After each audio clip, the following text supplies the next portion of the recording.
In this video, we'll be exploring the cloud database, which is pre-associated with APN applications. So with every URL or site that will be hosted by your organization, you will be finding cloud database. As we click on here, we'll be understanding that this is a PHP MyAdmin server, which is having MySQL database by default, and whatever the applications you will build in APN Designer, you will find the tables of those applications by default here.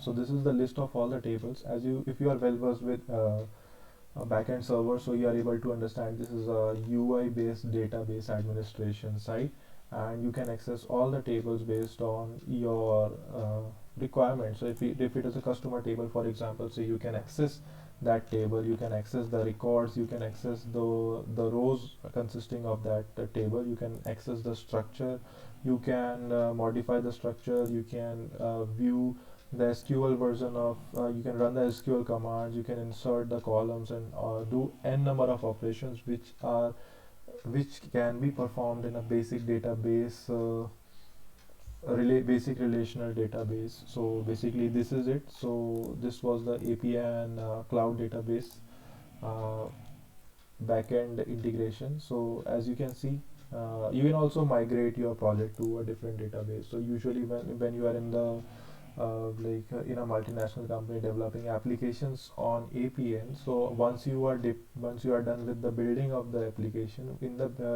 development phase, you can use this database locally. So once you are done with the development, testing, and everything of the application, so your database and application is your application is migrated to a different URL, and your database is migrated to a different, an actual licensed database. So this database is just for R&D purpose, where you can just test how the interfaces and data is going on in the backend, and it is already embedded with your application URL, so you can easily do the transactions of the applications associated with the applications, with the database, and with APN. So this is it. Thank you.